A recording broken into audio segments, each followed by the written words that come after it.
এইবার যেটা next transit মানে বড় গ্রহের যেটা সঞ্চার সেটি হচ্ছে শুক্র, অর্থাৎ দেবগুরুর সঙ্গে দৈত্যগুরু, দুই গুরু কিন্তু একসাথে হচ্ছে কর্কট রাশিতে। এবং 8ই জুন জাস্ট কদিন পরে এই অধিগ্রহ যোগ, এই যোগটি কি কি আনতে পারে, কি কি করতে পারে। এমনিতেই দেখুন বৃহস্পতি শুক্র দুজনেই মহাগুরু, একজন দেবগুরু দৈত্যগুরু, এবং সেই পুরাণের সময় থেকে মাইথোলজিক্যাল টাইম থেকেই কিন্তু তাদের মধ্যে শত্রুতা। দুই গুরু কিন্তু দুই বেয়াই হতে পারতেন, কিন্তু প্রতারণা, প্রেমে প্রতারণার হিস্ট্রি বোধহয় সেই প্রথম কচ এবং দেবযানী। তো যাই হোক, তো সুতরাং এই দুটি গ্রহ একসঙ্গে সংযুক্ত হচ্ছেন এবং অদ্ভুতভাবে প্রসূনদা আমাদের যে সামনেই যে অম্বুবাচী, যেটি এবার আশ্চর্যজনকভাবে শুক্লপক্ষে শুরু হচ্ছে, শুক্লপক্ষে সংগঠিত হচ্ছে। তা এই শুক্রাচার্য কর্কট রাশিতে ঢুকছেন, মানে চন্দ্রের রাশিতে, এবং বৃহস্পতি তুঙ্গস্থ ঘরে তিনি ঢুকছেন হচ্ছে 8ই জুন, থাকবেন হচ্ছে আপ টু 4th জুলাই। মানে অম্বুবাচীটাতে কিন্তু দুই গুরু কর্কট রাশিতে থাকছেন। এবং কর্কট রাশি যেহেতু চন্দ্রের প্রভাবাধীন রাশি, এরা মানে মাইন্ডটা এদের ভীষণ নরম হয়, খুব ইম্পালসিভ হন।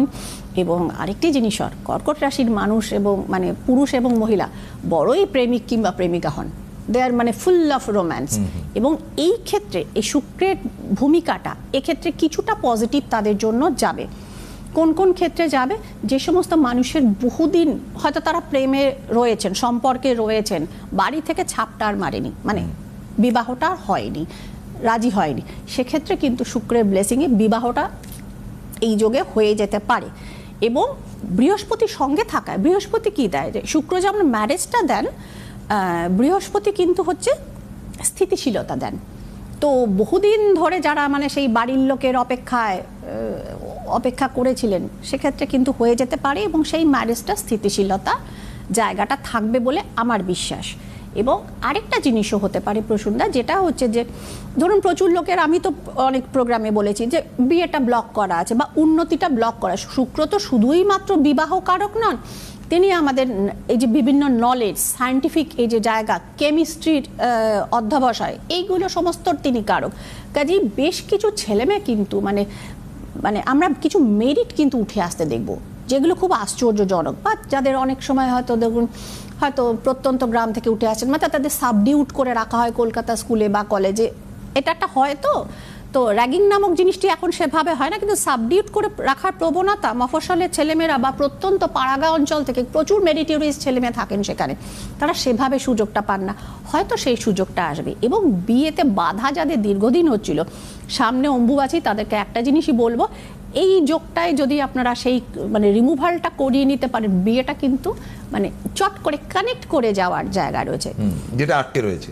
যেটা আটকে রয়েছে মানে নিজেরাও হয়তো সেইভাবে বাড়ি থেকে চেষ্টা করেনি, বা কারোর সেক্ষেত্রে গুপ্ত শত্রুতা হয়েছে, হোয়াট এভার, বা গ্রহগত পজিশন ছিল না ঠিক মতো, যে তাতে হয়তো হচ্ছে কথাবার্তা হচ্ছে, ছাদনা তলায় আর পৌঁছচ্ছে না, শেষ মুহূর্তে কেটে যাচ্ছে। তো এই দুটো গ্রহের এই অধিগুরু সংযোগটা এই ক্ষেত্রে কিন্তু ম্যারেজটাকে কানেক্ট করিয়ে দিতে পারে। সো যাদের দীর্ঘদিন ধরে যারা এই সমস্যায় ভুগছেন, তারা কিন্তু দ্রুত যোগাযোগ করবেন, কারণ শুক্রাচার্য খুব বেশি আগ্রহ হয়ে থাকে না, তারপর তো তিনি কর্কট হয়ে সিংহেতে চলে যাবেন, আপনারা আবার অপেক্ষার দিন গোনা শুরু করবেন, কবে তিনি এত বছর পরে তিনি আবার আসবেন।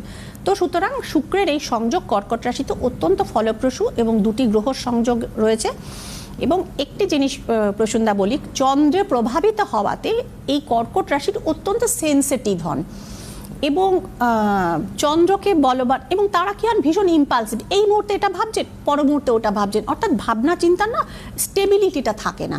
তো সেক্ষেত্রে অনেকেই বলেছেন আপনি চন্দ্র নিয়ে কথা বলেছেন মুন ওরাকেলও দেখাবেন, তো চন্দ্র যাতে একটুখানি ঠিকঠাক হয়, বলবান হয়, একটা উপায় আমাদের বলে দেবেন।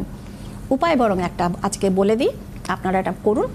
চন্দ্রকে বুস্টিং করার একটি মহা উপায়, যেটি হচ্ছে চন্দ্র হচ্ছে আমাদের মনের যেরকম কারক, তেমনি মাতৃকারক। আপনার যদি মা থাকেন মানে, এবং একটু বা মায়ের বয়সী কোনো বৃদ্ধা মহিলা, আপনার মাদার ইন ল হতে পারে, মানে শাশুড়ি মা হতে পারেন, মাসি শাশুড়ি, পিসি শাশুড়ি, বা নিজের মাসি কিংবা কাকি জেঠি, এরা যদি থাকেন, একটি সাদা কাগজ নিন, A4 সাইজের নেবেন, নিয়ে ওই মা কিংবা মাতৃস্থানীয় কারোর দুটো হাত, আমি হাত দুটো দেখিয়ে দিচ্ছি, দুধে ডোবাবেন, এবং সেই সাদা কাগজে এরকমভাবে ছাপটা নেবেন, এবার সাদা নিয়ে তার কাজ শেষ।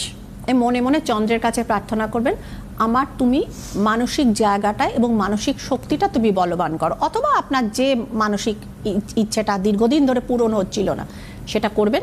এবং এই দুধযুক্ত ছাপের হাত মানে কাগজটি যখন শুকিয়ে যাবে সেটা বাঁধিয়েও রাখতে পারেন দেয়ালে, তার উপর আপনি অ্যাফার্মেশন লিখতে পারেন যে আমি হয়তো শিল্প সাহিত্য নিয়ে আমি চর্চায় উৎসাহী, সেটা আমার ঠিক সেইভাবে বিকশিত হচ্ছিল না, বা অন্য কোনো ইচ্ছে, বা আমি দীর্ঘদিন ধরে ওকে ভালোবাসি, আমি তাকে কাছে পাচ্ছি না, হোয়াট এভার, আমার স্বামী ট্রান্সফার হয়ে গেছে, তাকে আমার কাছে এনে দাও, বা আমার সন্তান সে খুব উগ্র বদমেজাজি, তাকে একটু ঠান্ডা, যেটা আপনার অ্যাফার্মেশন, একই অ্যাফার্মেশন 3 বার লিখবেন এবং মোটামুটি 40 দিনের পর থেকে দেখবেন সেই অ্যাফার্মেশনটা আপনার ফেভারে কিছু কিছু কিছু কিছু করে ঘুরতে শুরু করছে। হ্যাঁ, এরকম কারোর সাথে কোনো জাস্ট বৃদ্ধা মহিলা দেখলেই করবে না যাকে আপনি কোনো কালে চেনেন না, তার সাথে একটা মিনিমাম একটা মেন্টাল বা পারিবারিক বন্ধন থাকাটা দরকার। তো সুতরাং এটা একটু করে দেখুন। হ্যাঁ, এটা টাঙাবেন কোথায়? নর্থ ওয়েস্টে। নর্থ ওয়েস্ট হচ্ছে চন্দ্র কারক এবং চন্দ্র হচ্ছে মাতৃকারক। কর্কট রাশি লগ্নের মানুষ তাদের জন্য কিন্তু অত্যন্ত ফলদায়ী একটি আমি টিপস বলে দিলাম, এই মহা উপায়টি আপনারা করুন, অবশ্যই চন্দ্রের জায়গা ডেভেলপ হবে। এবং কর্কট রাশির মানুষজন, তিনি পুরুষ হন মহিলা হন, তারা কিন্তু উপকৃত হবেন, কারণ এটি চর্চিত এবং শ্রীময়ীর দ্বারা বহু পরীক্ষিত একটি উপায়।